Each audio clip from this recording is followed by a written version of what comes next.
My brother and I have been close since we were kids. Even after we became adults, until he got married, we often spent our weekends together. Years passed since he got married. One day, when I assumed he was living happily, I received a shocking message from him. "I'm being accused of an affair I know nothing about, and they're demanding compensation in the divorce court." It seemed that my sincere and earnest brother was being sued by his sister-in-law. I immediately headed to my brother's house. My name is Ava. I'm a 31-year-old woman working as a lawyer. After graduating from law school, I became a lawyer and now work at a prominent firm. I always struggled with studies, so it wasn't an easy journey to get where I am today. Still, I became a lawyer and now live a busy but fulfilling life. Of course, every day is a day of learning, and I think it'll always be. But I have a unique hobby: gaming. I'm what you call a gamer, and when I have time, I play online games with my brother, also a gamer. Samuel, my brother, who's 5 years older, supported me during my college admissions and bar exams. We're still very close. I was forming my career as a lawyer while enjoying games with Samuel. But since he got married last year, we played less frequently. One relaxed weekend at home, Samuel called. "Hey, do you have a moment? I need some advice." It was unusual for reliable Samuel to ask for guidance. Though surprised, I listened closely. "Lately, my wife's been acting strange. She's out often and sometimes doesn't come home at night. I hope I'm just overthinking." Samuel began talking about his wife, Charlotte. He said she often wasn't home when he returned from work, and sometimes didn't come home at all without notice. I only met Charlotte at their wedding, so I don't know her well. But from our few meetings, she seemed friendly. So I was taken aback.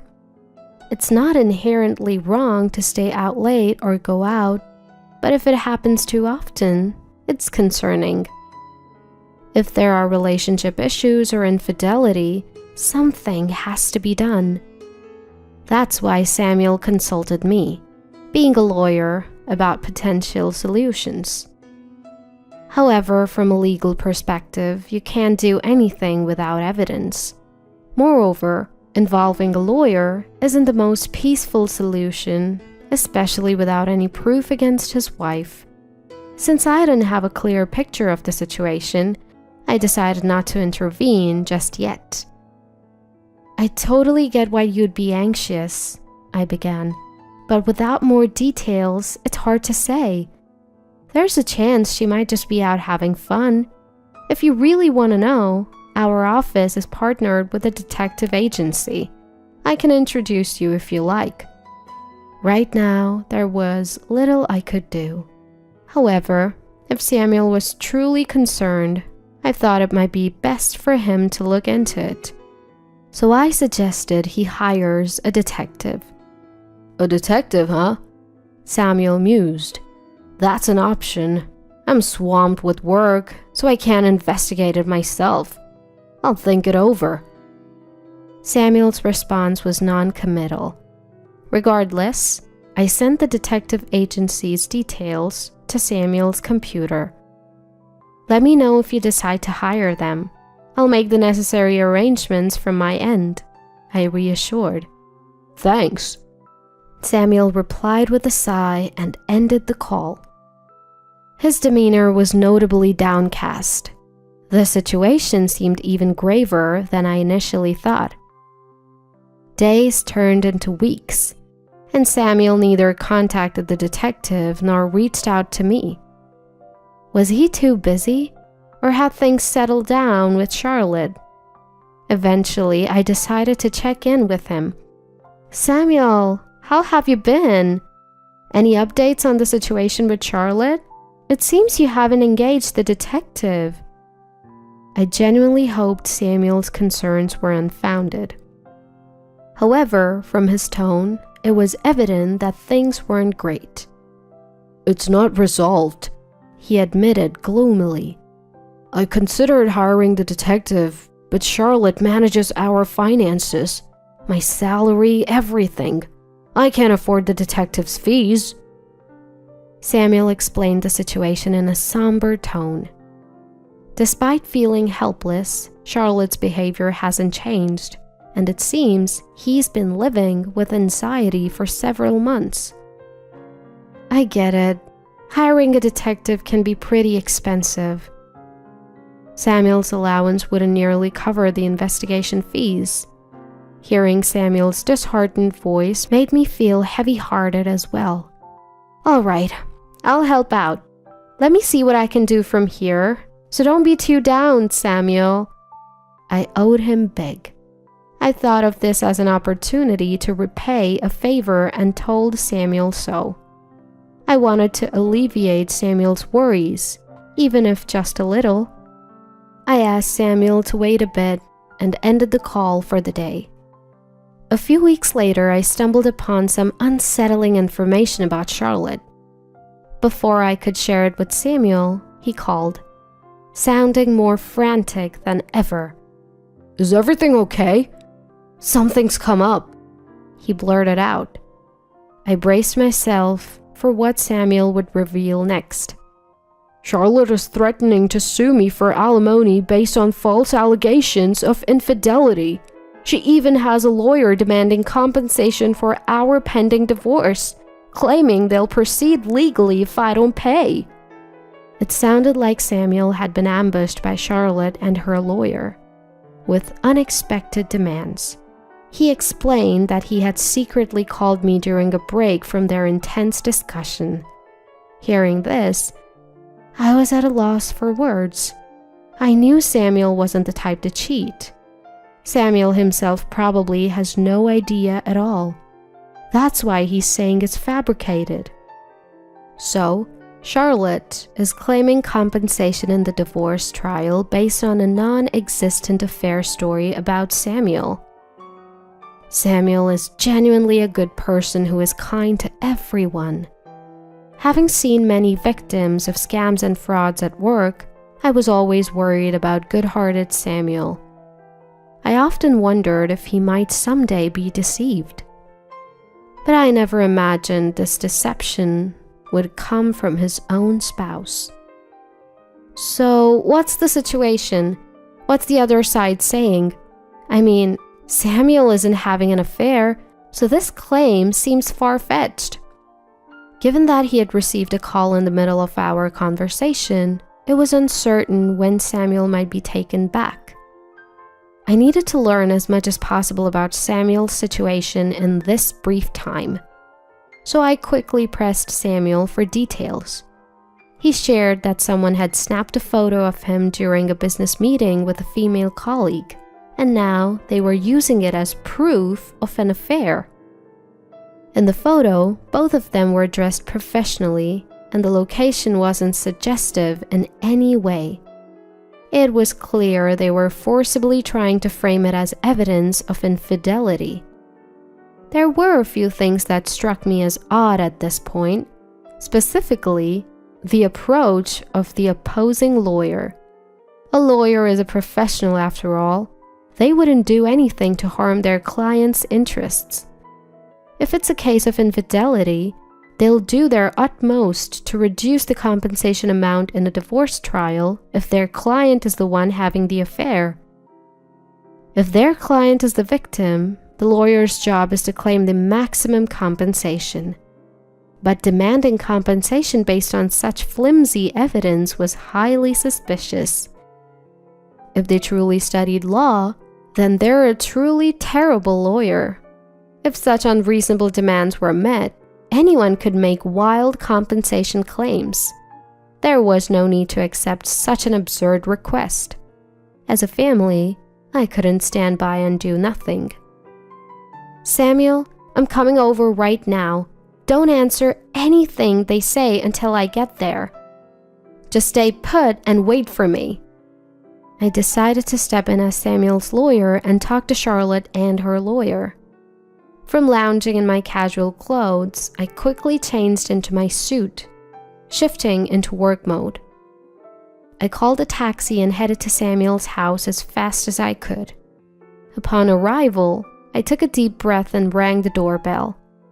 It was Samuel who answered, and he welcomed me inside.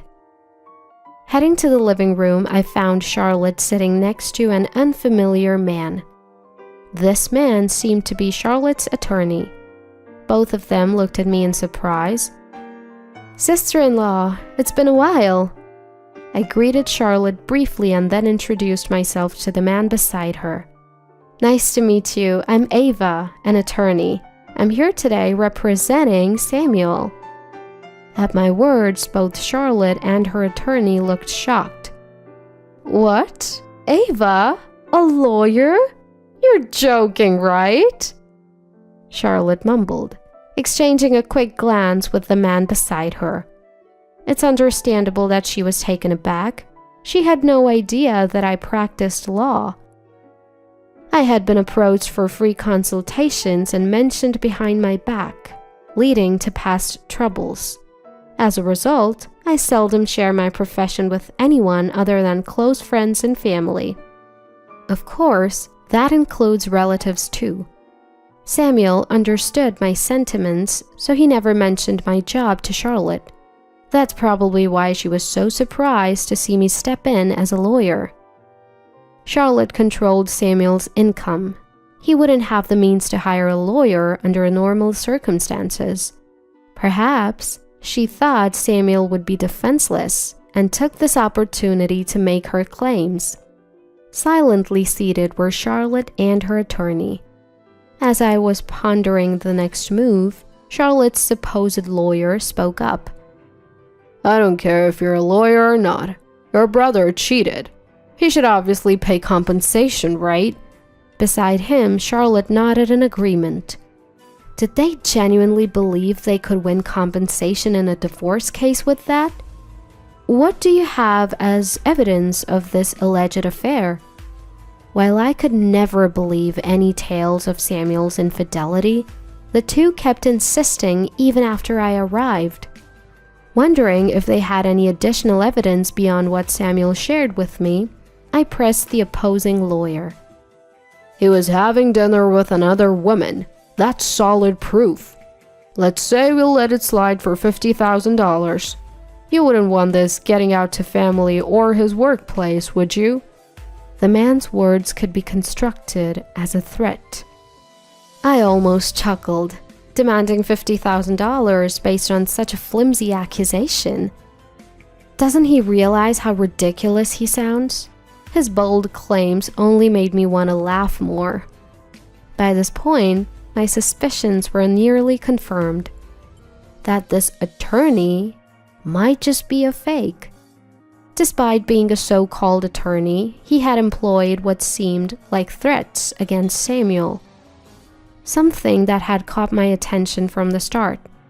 I initially thought he might just be a corrupt lawyer, but even with a genuine attorney like me present, he kept making statements no real lawyer would utter. Claiming $50,000 compensation based on a mere public meeting is absurd. Just being in a suit in broad daylight in a public place doesn't prove infidelity. To prove adultery, there needs to be direct evidence of actual misconduct. Any attorney would know this. It's a fundamental aspect of the law.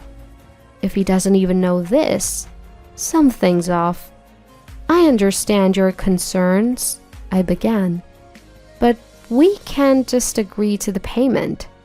Sir, could you provide your attorney license number and your full name? If you could also provide the name of your firm, I'll get in touch to set up another meeting." I pressed the opposing lawyer for his credentials. As expected, he began to falter. "I can't quite remember my license number right now. I must have forgotten. Please contact my wife for appointments." Forgetting one's own attorney license number? That's unimaginable for a real attorney. It's clear he's trying to deflect and quickly exit the situation. You can't say it, can you? Because you're not a real lawyer. I hit the nail on the head. I thought he would admit it now, but he defiantly countered. What are you talking about? That's absurd. I could sue you for defamation. If he could, I wished he would. I couldn't help but burst out laughing. If you're genuine, then tell me. A trustworthy attorney wouldn't hide their identity. And a real attorney wouldn't threaten to sue over such a minor issue. I replied with a smirk, leaving him speechless. The tables seemed to have turned. Both Charlotte and the imposter attorney looked defeated. Now, the ball was in my court. Mr. Fake Attorney, aren't you actually Logan, sister-in-law's former classmate? You work in sales, don't you? Hearing this, the two of them looked up in shock. Samuel, who had been quietly watching the exchange beside me, looked at me in surprise. You're not an attorney. Your sister-in-law's affair partner. It wasn't Samuel having the affair. It was you two, wasn't it? Am I right, Charlotte? Everyone in the room was taken aback by my revelations. The sudden appearance of an attorney who knew everything must have been startling. I had been consulted by Samuel, and after learning he couldn't afford to investigate, I took matters into my own hands. I couldn't stand seeing Samuel so distressed. An investigation revealed Charlotte's affair. I had been informed of every detail about the man she was seeing, including his identity. When I arrived at the house and saw Charlotte with the man next door, I was equally taken aback. Turns out, the man who claimed to be Charlotte's lawyer was actually her affair partner. I had done my homework. I let them know I had plenty of evidence of Charlotte's affair and reminded them that Charlotte and her partner would be the ones paying compensation. So, are you still planning to claim compensation from Samuel? Upon hearing my question, both Charlotte and Logan silently shook their heads. I'm so sorry. I never meant for any of this to happen. Please forgive me. Perhaps realizing she would be the one paying, Charlotte's tone shifted to remorseful and apologetic. Logan, seeing Charlotte's demeanor, gave a slight nod of his head. Charlotte then began to talk about the fake affair. It seemed Logan had expressed his wish to marry her, and she had felt the same way. They decided to fabricate an affair to push for the divorce. The idea of also getting compensation money seemed like a good plan to her. It baffles me how someone could think, let alone execute, such a plan. Then Samuel, who had been silent till now, spoke up. You betray someone and try to frame them with a crime. You think just saying sorry will settle it? I've always trusted you as my wife, so be prepared for the consequences of what you have trampled upon. Samuel spoke calmly, but with palpable anger towards Charlotte. He was right. A mere apology can't make up for such deceit. You might not be aware, but claiming to be a lawyer without a license is a serious crime. You could face jail time or a hefty fine. And Logan, you're implicated too. There's no escaping this. Upon hearing this, both of their faces turned pale. It seemed they hadn't anticipated the gravity of the situation. Charlotte, in a frantic tone, said, I'm so sorry. Please forgive me. I didn't know. I truly apologize. Logan quickly stood up from his chair and also began to deeply apologize. I'm truly sorry. We didn't think it through. Please forgive us. their fervent apologies were a stark contrast to their earlier demands. It was a foolish display. "I don't care what happens to you two. I'm reporting this," Samuel declared. It's often said that the kindest people have the fiercest anger. Samuel, without a second glance at the desperately apologizing duo, went on to make his report. "Wait, please! Just spare us that!" Ignoring their pleas, Samuel called the authorities. In the end, both were arrested. They eventually faced prison time. In the end, Samuel and his wife divorced, and the compensation from the divorce settlement offset any other financial matters. They agreed to have no future interactions. Charlotte was left without any defense, reduced to just tears. They tried to benefit by deceiving others and falsely accusing them. It was indeed a case of facing the consequences of their own actions. Regretting now is too late, but hopefully they would change for the better. After the divorce, Samuel seemed to have regained his old spirit. Ever since getting married, Samuel and I have been enjoying online gaming, something he had set aside for a while. After the whole divorce debacle with Charlotte, Samuel moved out of the room they shared and started anew in a different place, trying to shift his feelings and begin a fresh chapter. For a while, he seemed to have lost trust in people and kept his distance. But lately, I've noticed he's been slowly venturing out for meals with friends. Once Samuel feels a bit more settled, I'm thinking of introducing him to some of my trustworthy friends.